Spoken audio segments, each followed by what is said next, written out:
Yo, what's going on? It's your main man Rick the Dawn, and I'm here to talk about some Dope Thief. Is that what you're here for? It's not about me. It's about Dope Thief, right? Hey, check out my new shoe, the Down Down Jelly. Go get that, man. Liveshoes.com/Down Down One Jelly. Go get that and support me. Now, this is one of the weakest episodes of the bunch. Of the first 5 episodes, I would argue that this episode was pretty weak, but that was upon the first viewing. When I watched it a second time, I said, you know what? Before I go and start talking to my people, they're going to want to know what's going on. Now, the first time I watched it, it was kind of late. I'm drifting off. I'm like, bro, this is not boring, but kind of a snooze fest. And I fell asleep. I woke up about an hour later and watched it again. And I was like, oh, snap, I missed this. I missed this. I missed that. I missed that. I missed this. And I fell asleep again. All right. And I watched it the third time. I said, okay. All right. I got it. So I know everything about this episode, but I'm telling you, you got to watch it like 3 times to really get the meat and potatoes of what this episode is trying to get you. Because otherwise, it's, you ever seen a movie that's just a lot of talking? That's what this was. There's like a lot of talking. If you're not paying attention, if you don't got the closed captioning on and the subtitles, you might miss everything. But anyway, it starts off with a police stop between Ray Driscoll. I don't know why I know this man's last name. I done watched this so many times. I know his last name, his middle name. Ray Lamont Driscoll and his father, Ving Rhames. They're in a traffic stop, and this is when Ray is a kid. He looks like he's about 8 or 9 years old. They get stopped. This particular scene is in black and white. I'm not sure what dramatic effect that gives, but you kind of get us from a past event. And the police stop Ray's father and asks him to get out the car and says, I know you got the stuff, get out the car. They shake him down, stuff like that. They find nothing. And then as Ving Rhames and Ray go home, he kind of has this little monologue with his son, just saying, hey, this is what the police do. They're filthy animals. They're pigs. And it's at this point that Ray, the kid Ray, pulls something out of his ass. I mean, I don't know where he pulled it from, but he's like squinting like, and then he pulls something out. Like, I thought it was his pocket until like my I don't know where he got this. I don't know where he pulled this from, but he was making a face. I'm just saying, if you pull something out your pocket, you ain't got to squint your eyes. That's all I'm saying. That's all I'm saying. So he pulls this crack out of his pocket, and yeah. Anyway, then we transition to a confessional, or I'm not sure what this is. It's a group setting. It's like Alcoholics Anonymous for people who have challenges in their life. And Manny is prepared to spill the beans. Once again, we have another Manny meltdown. Kind of wanting to see a little bit more from Manny. I feel like they've kind of beat the Manny meltdown thing to death. But he's almost to the point where he's about to reveal some critical information to the panel or the group of people. And of course, Ray is there this time, and he's able to kind of stop him and just say, hey, you're talking too much. And then they end up leaving. But as they get into the car, Ray brings out this $2 bill and says, this is why they're not killing them. It's this $2 bill. What's so special about it? And it's at this point we find this code at the corner of the $2 bill, and we say, ha, there it is, as the audience. Ray kind of gives some insight. You know how they write their characters to have more insight than they probably should in the moment. Ray kind of spills out that, hey, this code probably means something. I'm not sure where you get that from. I mean, this show has more than ever made Ray to look like a genius. I mean, I'm convinced that Ray is a genius at this point, despite the fact that he can't get a job in Philadelphia. Honest job. But he's a genius, though. He's a genius. Just too smart for a job. Now, we start to realize that this code is pretty important, and at this point, we're kind of keeping an eye out for it. The next is the confessions of an affair. Now, if you don't know, when Ray and Manny stormed this farm, there were some undercover cops there, and one of the undercover cops was killed, Jack, if I'm not mistaken. And then the young lady, they thought they killed her because they shot her in the neck, and most people would probably perish from that type of wound. She survives, and she goes on to obscurity. But she wants to stay on the case because she kind of wants revenge for her partner and herself, to be fair. Her voice has been radically changed as a result of the shot through the neck, but hey, there you have it. But turns out Jack has some things at his home that she wants to retrieve after he's been killed, obviously. So she drives to the home of Jack, and she's confronted by his wife. And she for all intents and purposes, confesses to the affair. But the wife already knows it, and she's being very sarcastic, very snarky, like, oh, so you came here to confess, huh? You know, that kind of deal. But she says, well, no, you already knew about the affair. I'm actually here to get something. And the wife apparently lets her, I'm not sure any wife is this nice, but the wife allows her to go to, I guess, Jack's little garage or storage area to kind of dig and rummage through his stuff. I'm like, yo, you know, this has to be a TV show. There's no way a wife would give the affair person this much access to her dead husband's inventory. But as she searches through his inventory and looks through all his stuff, she finds a cell phone, 2 cell phones, if I'm not mistaken. And on the back of these cell phones is a code. All right. And she, of course, finds what she was actually looking for, which appears to be a photograph of her and her daughter. I don't know who this little girl is, but I'm assuming it's her daughter. And it's like, wait, she had a daughter? Where's she at? Because the girl wasn't a kid or a baby. She seemed to be like a teenager in the photo. So it leads you to believe that out there somewhere is a daughter of this undercover cop. Anyway, but it's the cell phone that really grabs my attention, and we'll talk about that in a second. But we kind of move forward to Sun. Sun gets a call, or I'm sorry, Sun calls Ray. Ray is kind of stalking around his old house, which is weird because you're thinking to yourself, Ray, you know that they're looking for you at your house. So anytime you go to your house, you just have to assume that this is a bad deal. But Ray has been watching his house on the camera, and he sees someone drop off a little package at the back door and scurry away. So Ray, you know, he's being pressured by his mother because she wants to go back to her original home. But Ray's like, no, you can't go back there because people are over there. In fact, look at this camera footage. You can see somebody just drop something off at the back door. It could be a Drano bomb or something like that. So Ray goes to the house to do his due diligence to make sure that the space is safe for his mother, which I don't know why he would allow her to go back there in any capacity, because whether he thinks it's safe or not, like, Ray is not in the position to grant safety to anybody. But anyway, Ray goes there. He taps the Drano bomb with a firearm. I said, yo, this is the dumbest thing you could possibly do. Now, it's not a bomb or anything like that, but to tap a potential bomb with a firearm at close range is pretty silly, Ray, for as smart as you are. But anyway, it turns out that it was just a fruitcake left by a neighbor. And I'm like, bro, who in Philadelphia has a neighbor in the projects that's giving fruitcake to anybody? I don't know. But nevertheless, they make sense of it. He gets a phone call from Son as he walks through the house and kind of, inspecting this whole fruitcake package. He gets a call from Son, and Son is just kind of different. He's talking in a very vanilla way. And this is at the point where Ray confronts Son about what happened in the last episode, where Son told him to meet this Eagles fan. And, this Eagle fan then takes Ray to this, to the edge is what I'll call it.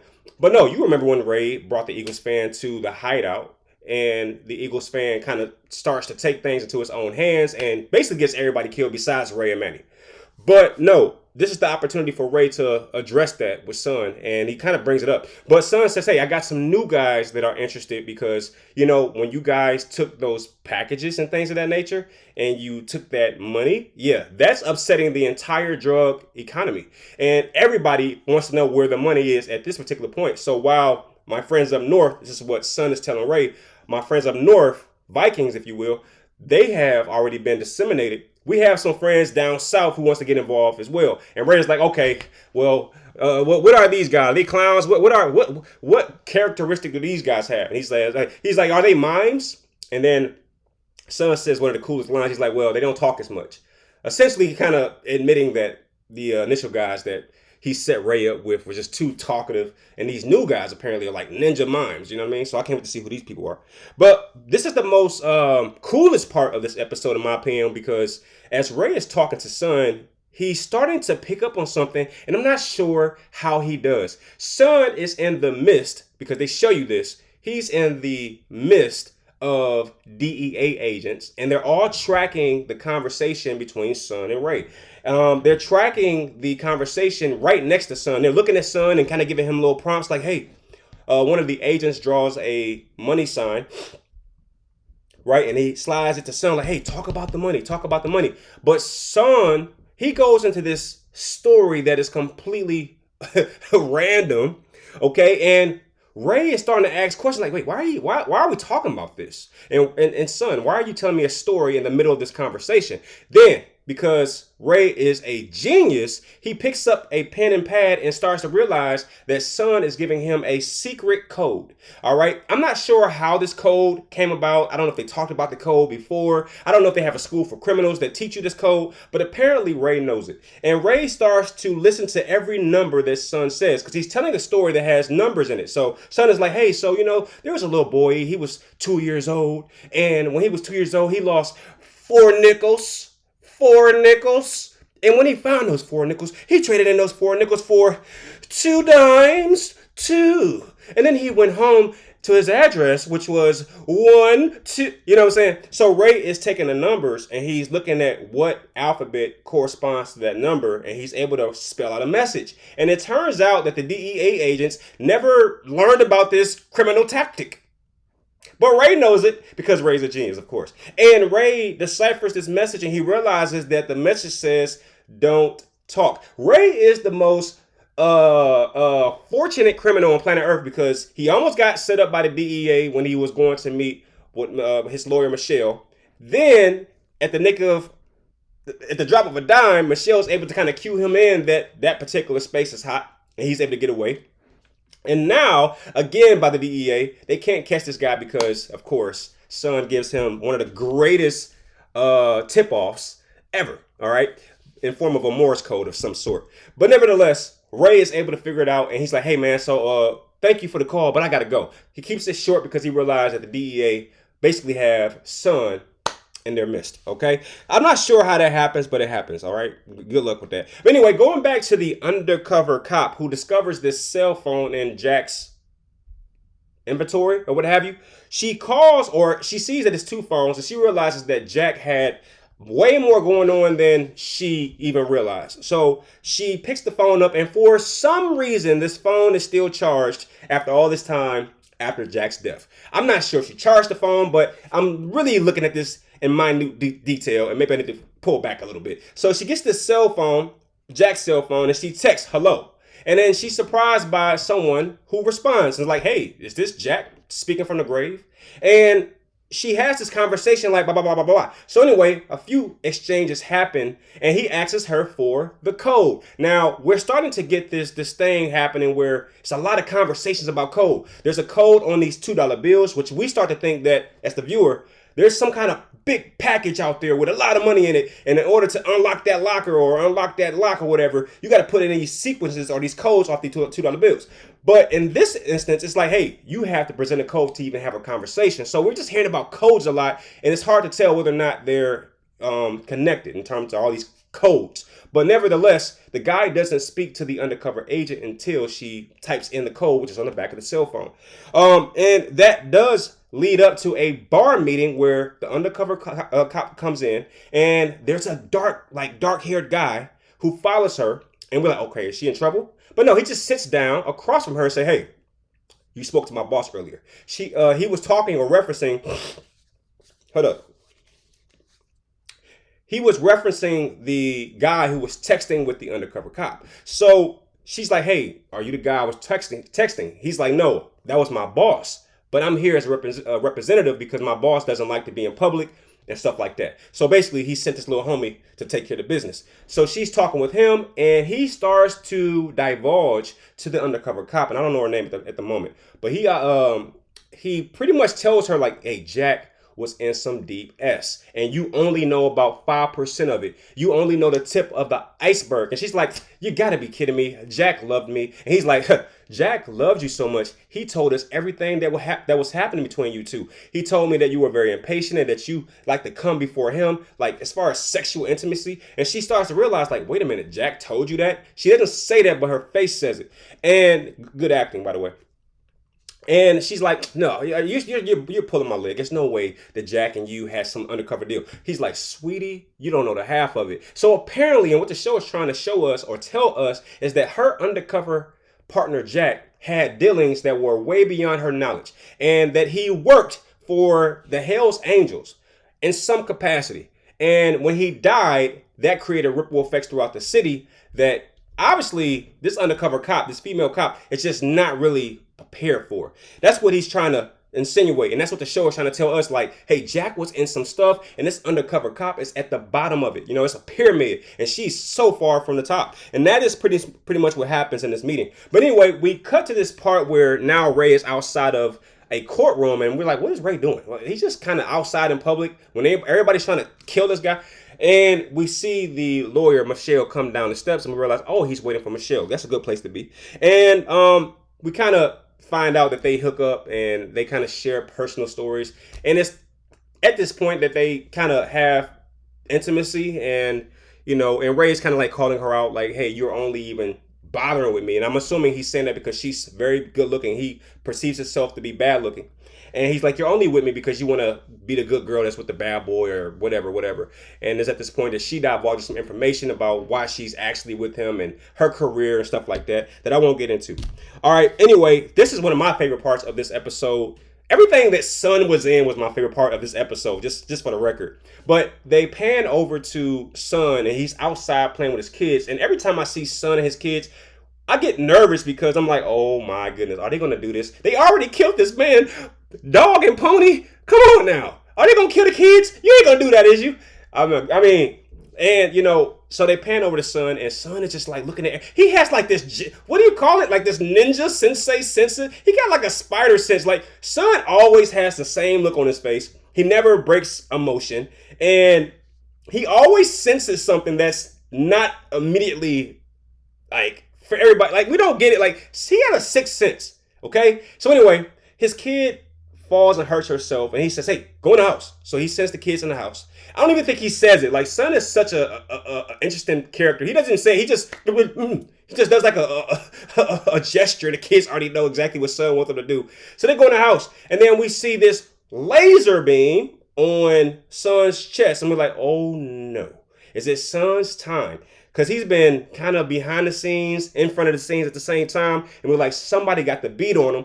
And you see a laser on his chest. And Sun doesn't even panic. Because that's Sun. Why would Sun panic? He's a freaking ninja. Hey, look, he sees the red beam on his heart. And this will drive anybody to start scurrying and running. But Sun does the Bruce Lee thing. And I'm sorry, I love Asian culture because they badasses, man. Like, seriously. So he looks up and he sees this guy who is obviously a member of the cartel. He has tattoos on his face, and he doesn't have an actual gun pointed at Sun. He has a laser pointer, and I guess he's, again, trying to intimidate Sun. This is the same cartel member who hung the dog and the pony, right? Who would do that? Now, this is the same exact person. And he kind of gives Sun this little nod like, I'm on to you. I could have killed you. I could have hurt your whole family type of deal. And it's at this point that I realized that Ray is into it with so many different factions. He's into it with the DEA. He's into it with the cartel. He's into it with the Hells Angels. He has everybody looking for him. But anyway, the guy pulls off, and Sun kind of gives you that stoic look like, hey, man, I ain't scared. In fact, while the laser pointer was on Sun, he raises his hand like, do it. Gangster, man. Gangster. Anyway, that's pretty much how that happened. And then we get to the undercover. Oh, yeah. Okay. So then we pan over to the undercover cop. So she's a big focal point in this episode. And she gets to a point where she's about to just end her life. And instead of doing that, she calls the suicide. I don't know why I said S first. But she calls the suicide hotline. And she's kind of want to see if anyone answers and if they're doing their job. And she's obviously contemplating suicide. She lost Jack, her job is in shambles, and of course her voice is not the same.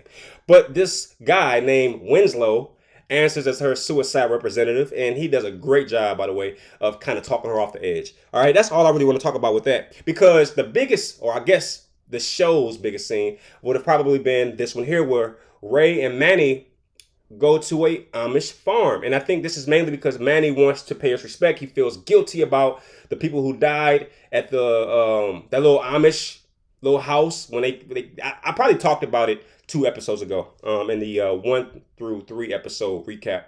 So I won't recap it here. But the bigger point is Manny feels guilty about what happened on that day. It was a big shootout there.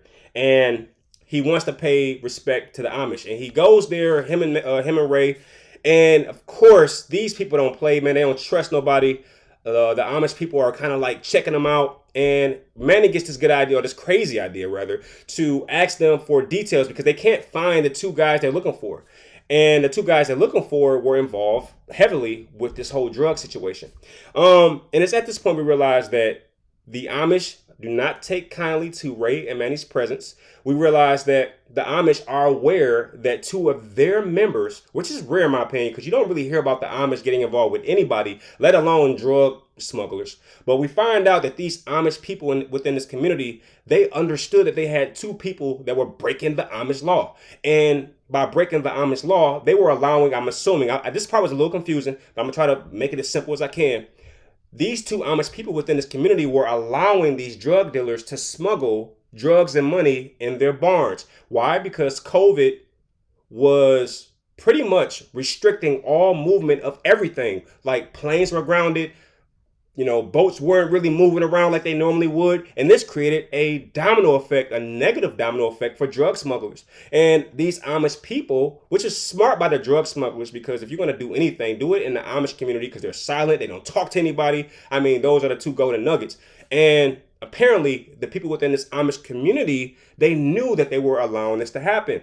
So when those two people died, the Amish community looked at their outcomes, these two, I guess I'll say traitors, the Amish community looked at their outcomes as a curse on the Amish community, and perhaps a sign that God did not look fondly on these two individuals within his community, allowing these drug smugglers to allow drugs within their barns. So when Manny and them show up, the Amish guy looks at Manny and says, God sent you here. I actually call him Got. I don't know why. I don't know. I was looking at the subtitles. Every time the Amish guy said God, it said Got. All right, so anyway, I'm gonna just go ahead and stay true to the character. But when he sees Manny and Ray, the Amish leader, he looks like the spokesperson leader kind of guy of the Amish community. He's like, God sent you to me, right? And he pulls out this $2 bill. Once again, a $2 bill. He pulls a $2 bill out of his pocket. He says, listen, take this. I believe, this is him speaking, he believes that there's a curse on the Amish community as a result of these two traitors. And the only thing left behind was this $2 bill. And he gives it to Manny. He says, I believe that God sent you here. And I want you to take this and do with it as you will. Manny and Ray take the $2 bill and they inspect it and they see another code. And it's at this point that they start to, realize, wait a minute, these $2 bills have codes on them. Okay. And later, Ray comes up with a spectacular idea about what they need to do with regards to these $2 bills.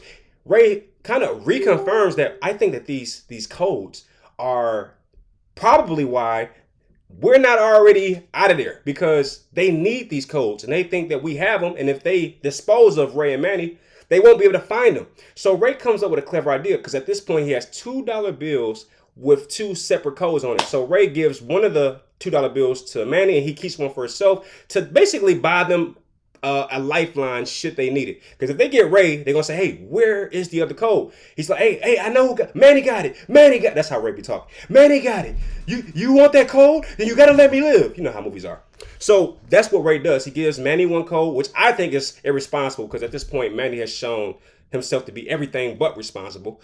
But that's kind of what happens with that. Now, look, I keep saying this, but this is my favorite part of the show because it gave me the most insight on what I didn't know already. So the head of the DEA is this really slick back guy. I probably haven't even spoken about him yet because he's in the shadows and he looks very knowledgeable. They did a great job with casting him.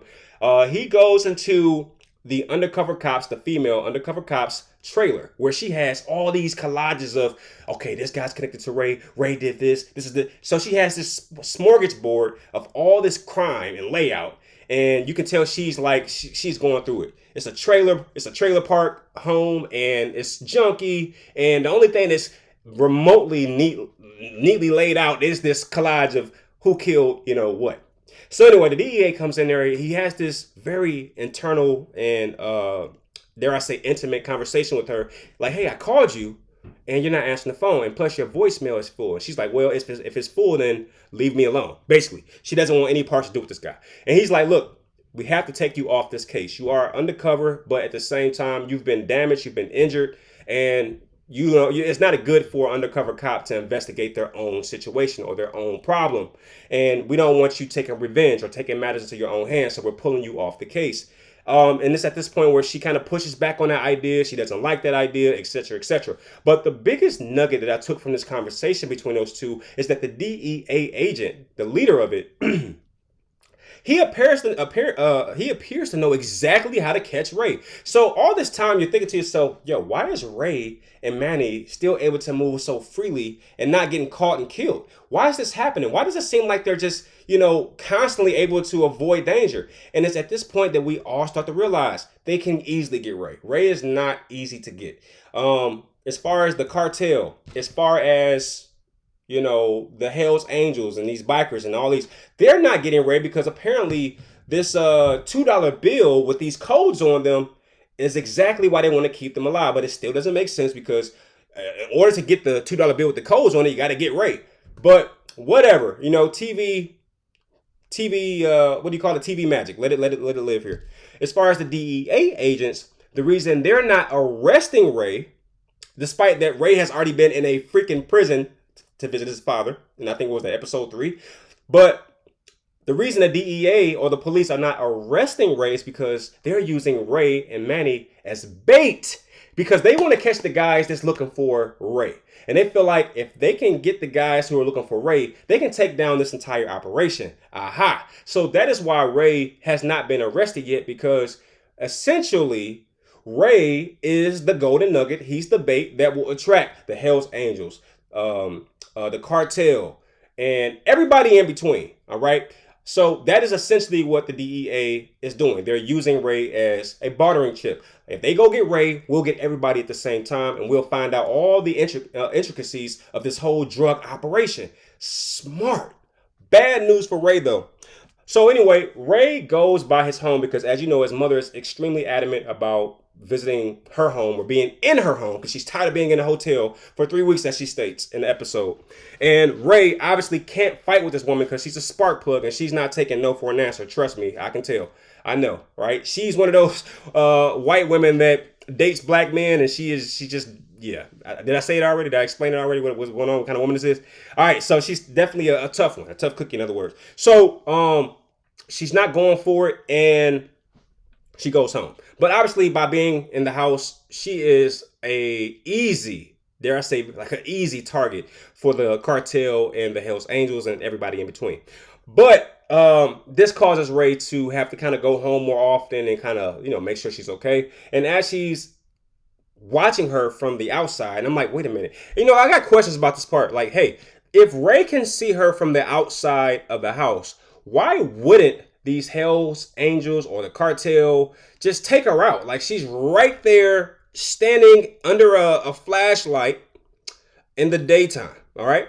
So, yeah, I don't understand that. Even if it's just to send a message to Ray, to make him, even to just kidnap her and say, hey, we're going to hold her for ransom until you cooperate. Like, just to leave her just floating around. But maybe they're playing a bigger game. Maybe they're saying, hey, we're going to use the mother as bait to bring Ray back. And maybe that's the gameplay and I'm just missing it. But anyway, it does work if that's the case, because Ray is sitting outside of his house. And it's at this point we see another laser. Okay, so there's somebody beaming a laser at Ray, and they seem to have it fixed on his head, which I'm a little confused about, because if they take that shot, they don't get those codes. But anyway, Ray at the perfect time bends down, and the shots rang off, and he catches a shot to his leg.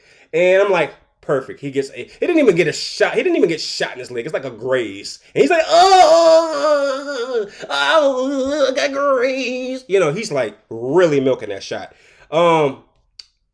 So he gets shot for a second time, by the way, or grazed, or shot in the half. I don't know what you call this. And then we see a guy standing right over Ray with a laser beam fixed on him, ready to take that shot. But of course, because this is TV magic, he doesn't take the shot. He wants to have a discussion. Hey, give me the code. He's talking for a good 5 seconds, and out of nowhere, this guy gets lit up, and he falls to the ground. And who was possibly there at the perfect time to save Ray from meeting his end right then and there in front of his house while he's watching his mother? Explain that to me. Who was it? You wouldn't guess. You wouldn't believe it. It's Ray's father, who was in jail. Now, throughout this entire episode, and I didn't speak about it in my recap yet, but throughout this entire episode, the mother had been telling Ray, like, hey, the lawyer called. Yeah, you know the girl you're sleeping with? The lawyer called, and she's saying that there's been some breaking news in your father's case. And we don't really get more information than that. We don't get any information which suggests that he's out or he could be let out or anything like that. In fact, Ray even sleeps with the lawyer, Michelle, and she doesn't say that he's out. In fact, he asks her, like, hey, so what's going on with my father? Oh, well, you know, things are looking good. But nothing to the effect that would lead us to believe that she expects him to get out. But anyway, the father, Ving Rhames, saves Ray at the nick of time by shooting this cartel member right before he takes Ray's life. There you have it. Thank me with a 5-star rating. Thank me with a like. Or next week, you're on your own, buddy. I'm not recapping this again. You know, I'll watch the rest of this. I'll watch the rest of this beautiful series, and I'll just digest the information. Since you don't want to press a little button with your little finger, you know what? Fine. You didn't appreciate that. You're just gonna go ahead and click off the episode. Go for it. Next week, you won't see me. I'm just joking. Throw a like on it, man. Ladies, I hope y'all enjoyed that. I tried my best. I had to watch it 3 times. I'm like, man, it just wasn't good the first time. But this is why subtitles matter. This is why watching stuff 2 or 3 different times kind of helps, because it really helped me understand the layout and what the directors and producers were going for. This was definitely the slowest episode. We know that Ridley Scott, the producer of the Aliens, if I'm not mistaken, he only did the first episode, and the rest has kind of been on the team. And this is definitely one of those team episodes. It's like, it was more storytelling based and less dramatic point based. But I think it's the perfect episode that bridges, what was happening in the first 3 episodes with what's about to happen. Like, you need an episode 5 to set up a really big episode 6. Now, if episode 6 is this slow, yeah, that'd be a problem. But I appreciate episode 5 if it sets up a drama-filled episode 6, okay? But appreciate y'all. Thank y'all. It's been good. Peace.